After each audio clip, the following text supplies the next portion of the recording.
स्वागत है आपका इस नए एक्सप्लेनर में।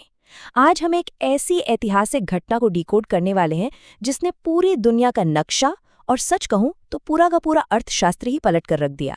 और सबसे हैरान करने वाली बात जानते हैं क्या है?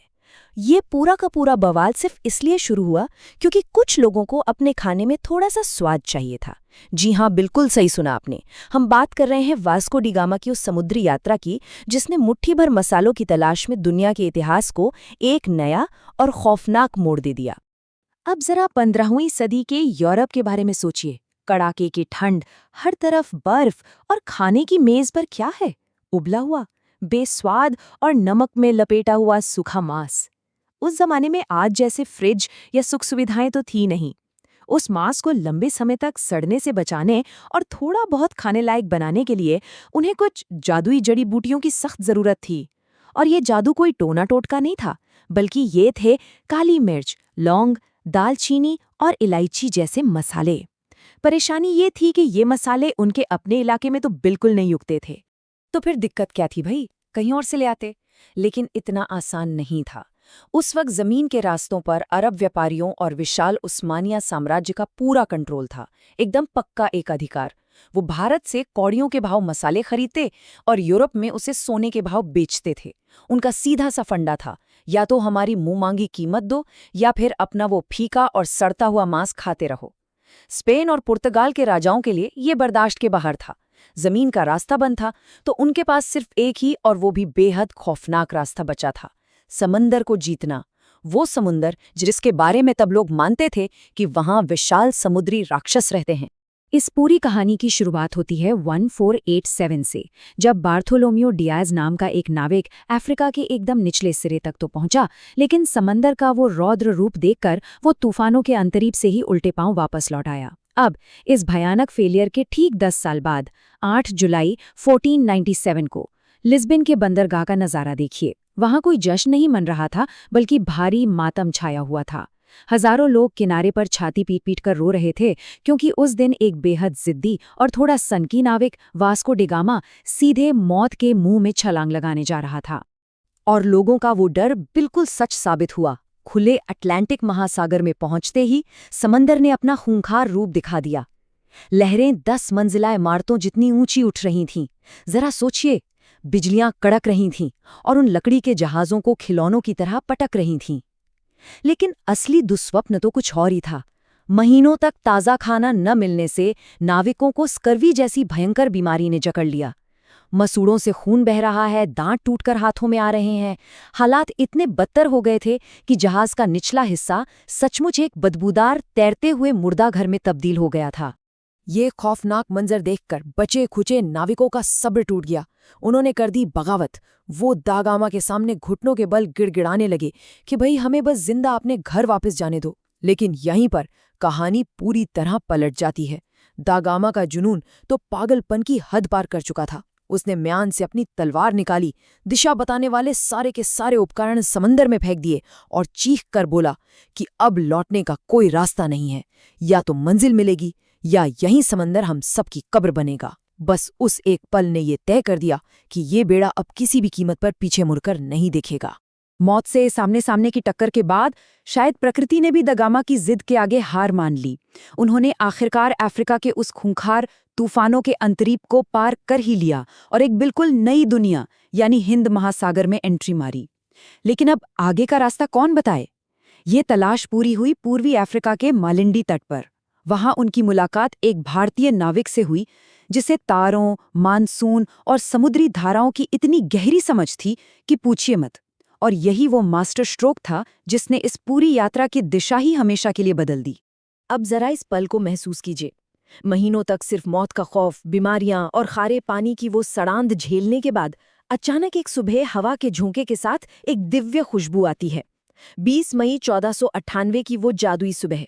कोहरा छंटता है और दूर से आती मंदिरों की घंटियों की आवाज के साथ चंदन, इलायची और काली मिर्च की महक उनका स्वागत करती है।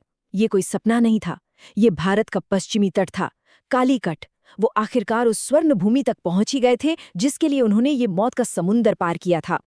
अब कालीकट के दरबार में जो हुआ ना, वो इतिहास की सबसे बड़ी और दिलचस्प विडंबनाओं में से एक है।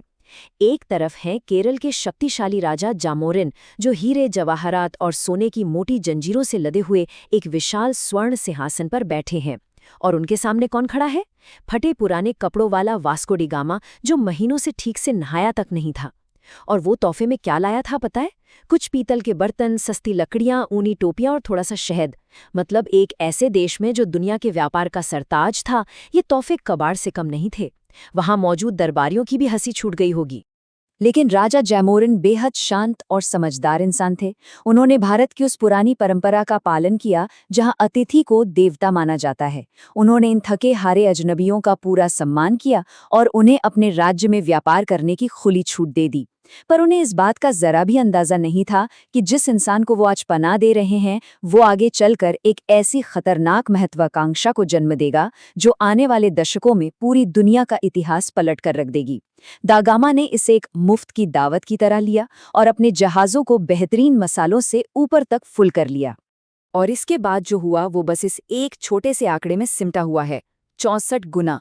जब दा गामा का बचा खुचा बेड़ा वापस पुर्तगाल के लिस्बन पहुंचा, तो यात्रा का सारा भारी भरकम खर्च, नाविकों की सैलरी और टूटे जहाज़ों का नुकसान निकालने के बाद भी उसे अपनी लागत का पूरे 64 गुना शुद्ध मुनाफा हुआ। आज के टाइम में लोग 10-20% मुनाफे के लिए पागल रहते हैं। सोचिए, इस 64 गुना मुनाफे ने तो पूरे यूरोप में आग ही लगा दी। इस एक आंकड़े ने साबित कर गया कि उन्हें मसालों का खजाना मिल गया है। और सच कहूं तो यही वो चिंगारी थी जिसने एक बहुत बड़े ग्लोबल डिजास्टर को जन्म दिया। और यहीं से हालात बेहद खौफनाक होने शुरू हो जाते हैं। व्यापार के नाम पर यूरोप की लालच का एक ऐसा दौर शुरू हुआ जिसे फिर कोई रोक नहीं पाया।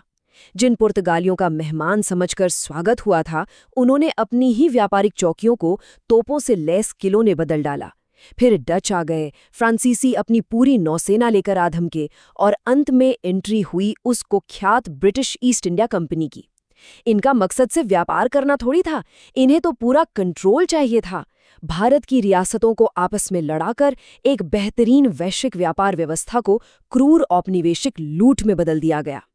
जो भारतीय तट कभी रेशम, मसालों और संस्कृति के शांतिपूर्ण लेन देन का ग्लोबल सेंटर हुआ करते थे, वो अब बारूद की गंध, तोपों की गूंज और कूटनीति के गंदे खेल से दहलने लगे थे। जिस देश ने अपनी उदारता दिखाते हुए एक फटेहाल नाविक को पनाह दी थी, उसी देश को इन व्यापारियों में गुलामी की बेड़ियों में बुरी तरह जकड़ लिया। भारत का बेशुमार सोना और खजाना जहाज़ों में भर भर के यूरोप की तिजोरियों में जाने लगा। अगर सीधे शब्दों में कहूं तो यूरोप की चमचमाती सड़कें सीधे तौर पर भारतीयों के खून पसीने और लूटी हुई दौलत से बनाई जा रही थी।